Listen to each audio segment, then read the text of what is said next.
Thank you, distinguished guests, excellencies, friends, and fellow peacemakers. It's a privilege to join all of you here this evening. Your Highness, thank you very much for your kind hospitality and welcoming us and hosting this important event. To II and SS and your team, thank you for yet again putting on a phenomenal dialogue. It's an honor to be able to address you here in the Kingdom of Bahrain at this pivotal time in global history.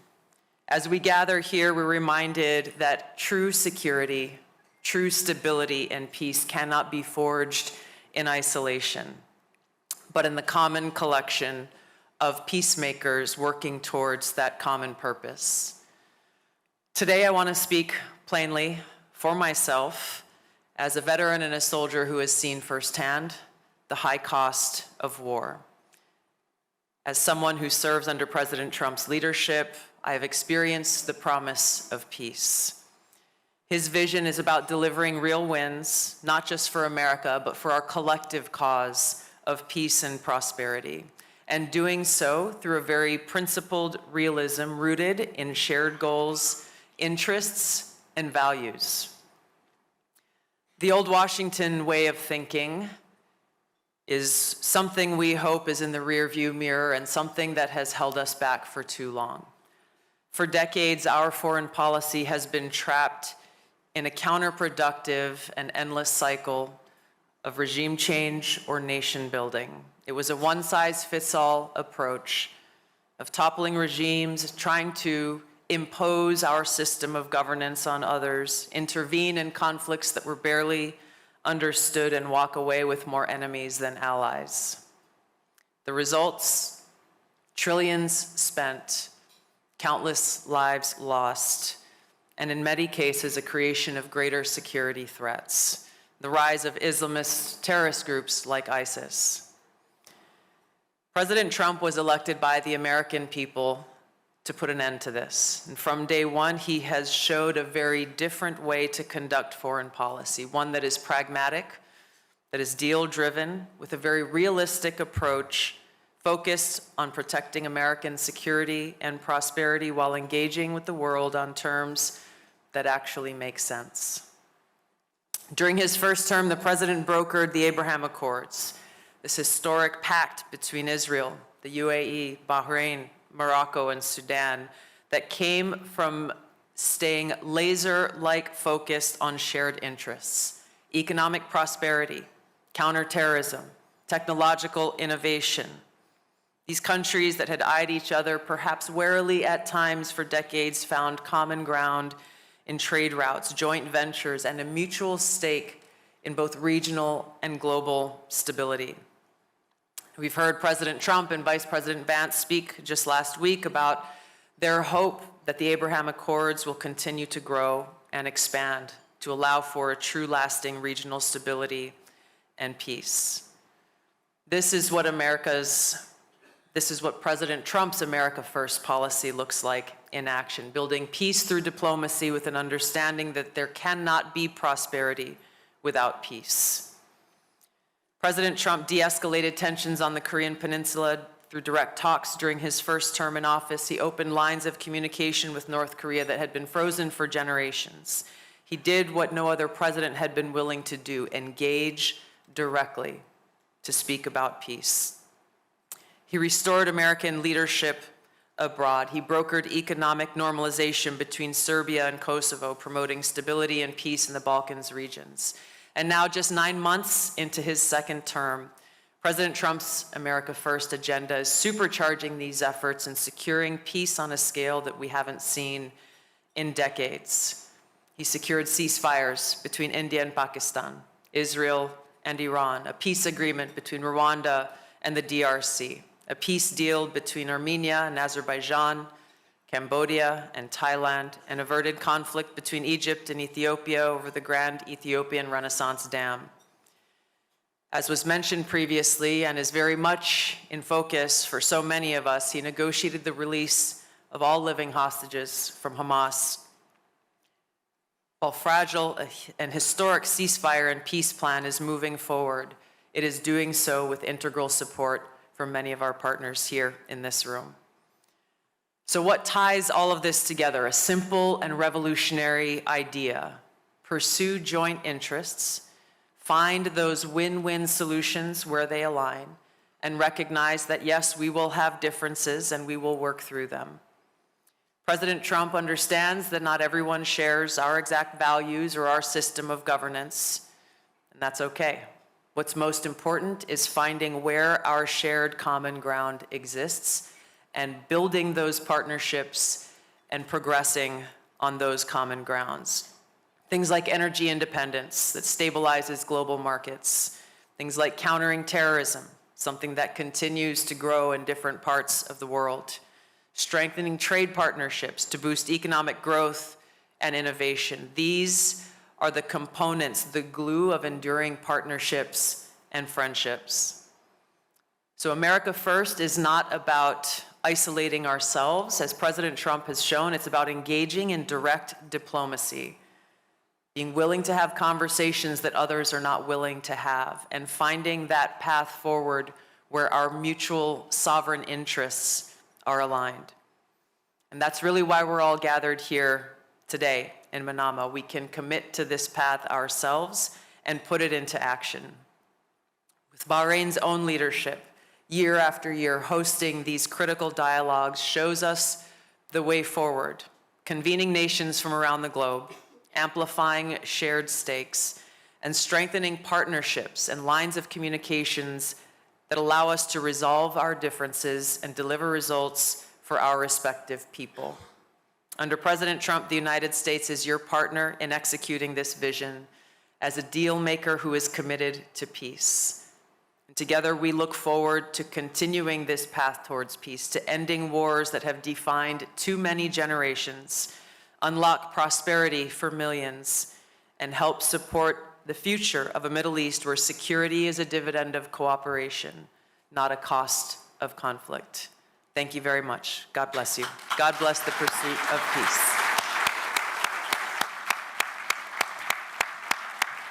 Director Gabbard, you spoke about peace through diplomacy also in the service of prosperity, and maybe that's a good way to lead into our conversation now. And I wanted to ask both of you to speak a little bit about CCIPA, the Comprehensive Security Integration and Prosperity Agreement that was signed between your two nations in 2023. Of course, shortly after the region entered a phase of turbulence, I think one can say.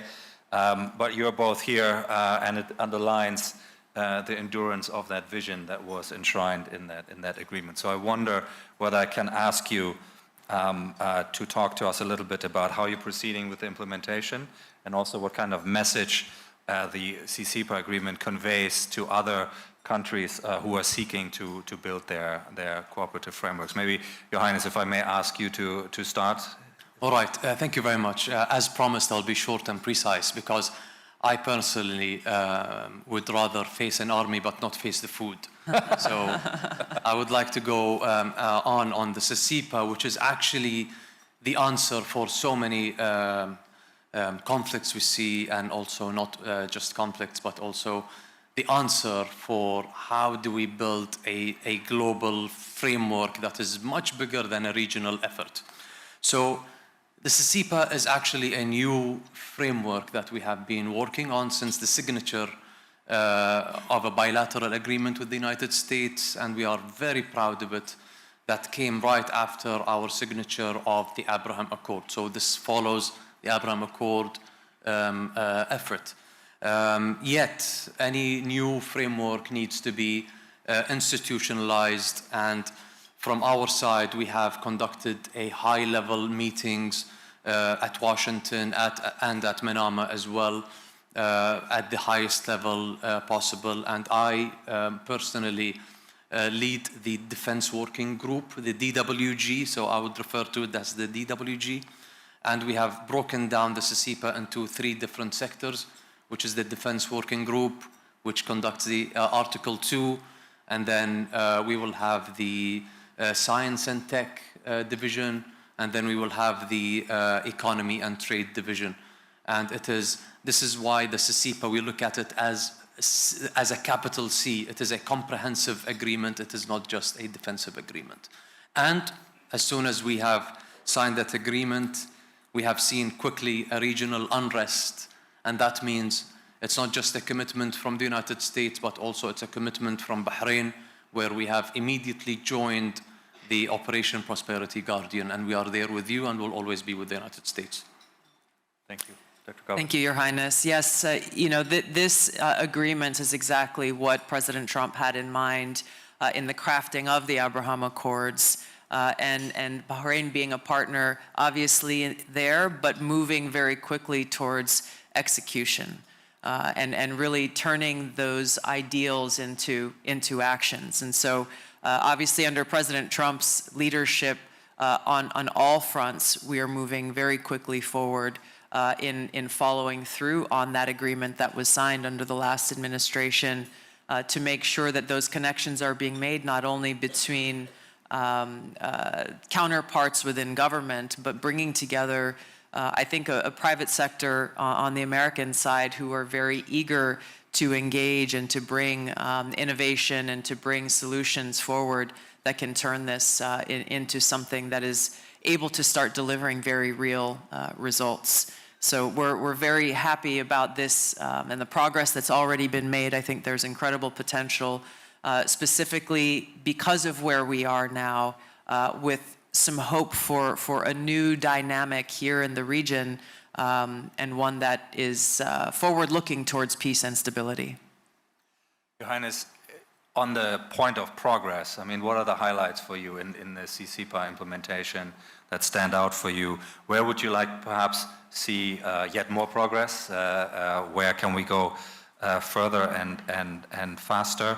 And if I may also invite you to perhaps look at when the region mobilized back in June to defend against an incoming Iranian missile attack. What was the role of CCIPA in the context of defending and protecting the Kingdom of Bahrain? So basically it has really advanced our strategic priorities, and thanks to the United States. We have fast-tracked our F-16 Block 70 integration and boosting our air power and interoperability. So this is something that we really value, and as well as the Patriot missile systems actually delivered ahead of schedule. We have signed at this time last year and during the IISS with the National Geospatial Agency, and this is something that is not just a defense related, but also it has a lot of benefits in the civilian sector as well. But not only that as well, tomorrow, us and the DWG sign a trilateral with the United States and the United Kingdom together, and we'll be announcing it inshallah tomorrow, and you'll hear a joint statement starting from tomorrow inshallah during that trilateral. So CCIPA is not a bilateral, and it's not also a trilateral, it's a multilateral. It is not a regional, it is I see it as, since after probably the Cold War, there's an outdated security structure, if I may say that. And CCIPA today, look at it as at a global level. You can be creative with it. You can offset so many things with it. And I think we have benefited from it, and we have integrated our efforts with the United States, and also we will see CCIPA evolving, and we will see new opportunities and hopefully new flags joining the multilateral agreement, inshallah. Wonderful. Thank you very much. Dr. Gabbard, the United States across administrations have prioritized bilateral security agreements, and Qatar has recently obtained a security commitment through an executive order. Saudi Arabia is reportedly seeking a security agreement with the United States. So what does this tell us about the U.S. role, the security role in the Gulf, and what does it mean for U.S. global posture, these arrangements? Yeah. You know, the president obviously has focused a lot on building these economic partnerships. As Your Highness very eloquently stated, you can't look at any one of these things in a vacuum or in a silo, because ultimately they're all connected. And the president has recognized how to capitalize on that, but also recognizing that the United States relationship with different countries perhaps needs to be different in certain cases. And so as you've seen through his direct engagement, his incredible first trip out here to the Middle East shortly after taking office, really delivered great results, and investing in those relationships from the outset is what really made it possible for him, both through the 12-day war with Iran, but also in this ceasefire and peace deal with Israel and Hamas, to make this possible, to bring together friends and partners to work towards those shared interests. You know, the road ahead will not be simple or easy, but the president is very committed down this road, again, recognizing the direct connection between peace and prosperity, and working with each of our partners and friends uniquely to recognize and understand what the challenges and opportunities are that exist within each.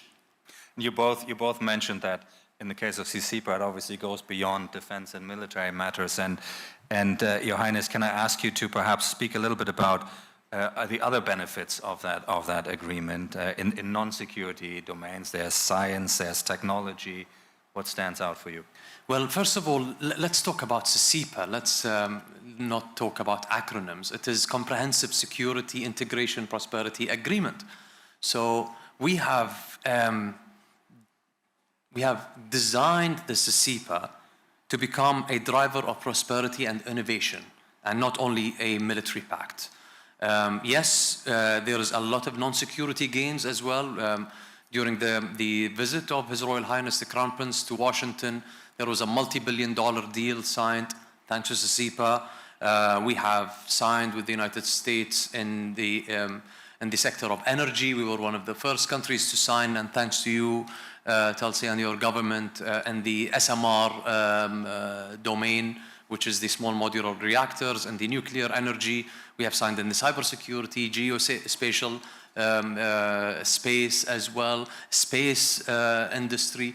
So really we are seeing the sky is the limit, and we are trying to become creative with what we are having on the table with us, and maximizing on our bilaterals with the United States.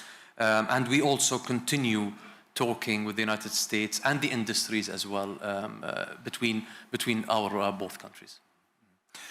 And Dr. Gabbard, the intelligence is obviously a key part of security cooperation. Can you speak a little bit about your expectations, American expectations, towards partners in that field? What underpins a reliable intelligence relationship? Also, what is the U.S. willing to put into those relationships? Obviously, the U.S. has unique assets and abilities, and I wonder whether you can explain how you look at that aspect of security cooperation, Sure. intelligence aspect. Well, I won't delve into the depth of intelligence capabilities in this setting.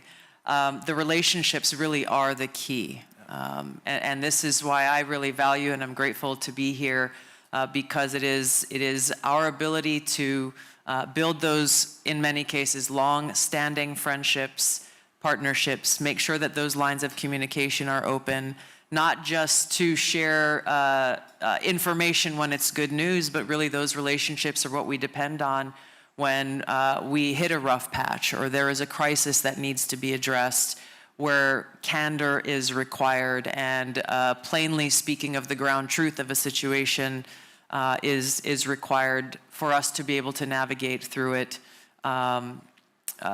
safely. And to deliver results. Again, I look to these most recent examples that President Trump has led in dealing with Iran that required a lot of conversation with many of our partners across this region, and very candid dialogue about what was happening and what was the threat that needed to be dealt with, and the results that ultimately were delivered. Again, the same here in dealing with Hamas. This could not be done by any single country alone. We are in this game-changing and historic moment with President Trump leading the charge, working with people who have become good friends of his. I think that sometimes people think because you're friends, you have to agree on everything. That's not the case. Every nation's leader will think first and foremost of what is best for their own sovereign interests, what's best for their own people. President Trump does that every single day.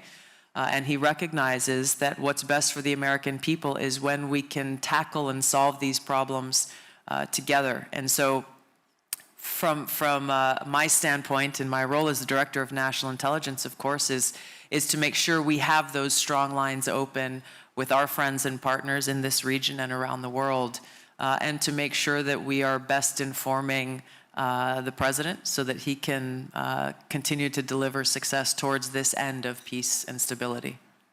Can I ask you both one final question very briefly? And Dr. Gabbard, I'll start with you, and then I'll let His Highness have the final word. But given that there is a sense of urgency and there's volatility, it's a fast-paced environment, do you feel our efforts on security cooperation across the region, are they keeping pace with that demand and that environment? What do you think?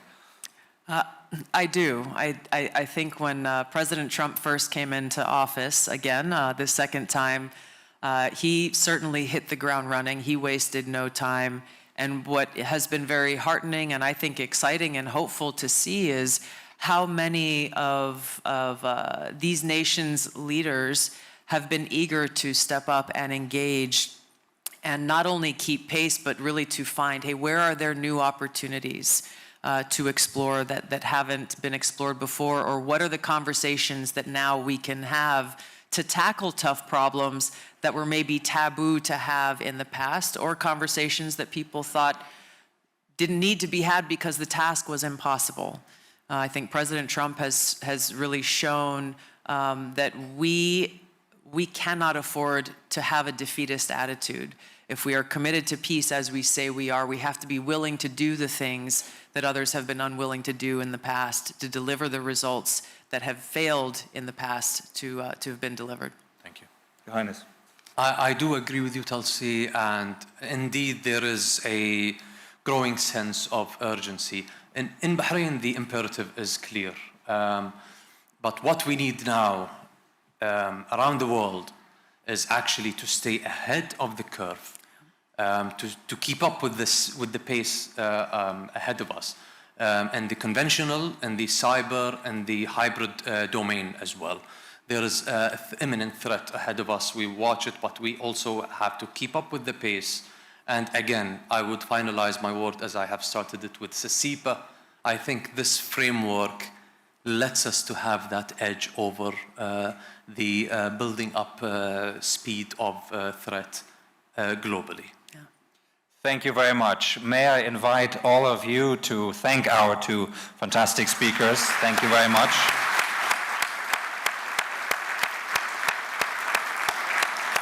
What a great way to begin our 21st ISS Manama Dialogue. Thank you so much, and I hope you very much enjoy your dinner. Thank you.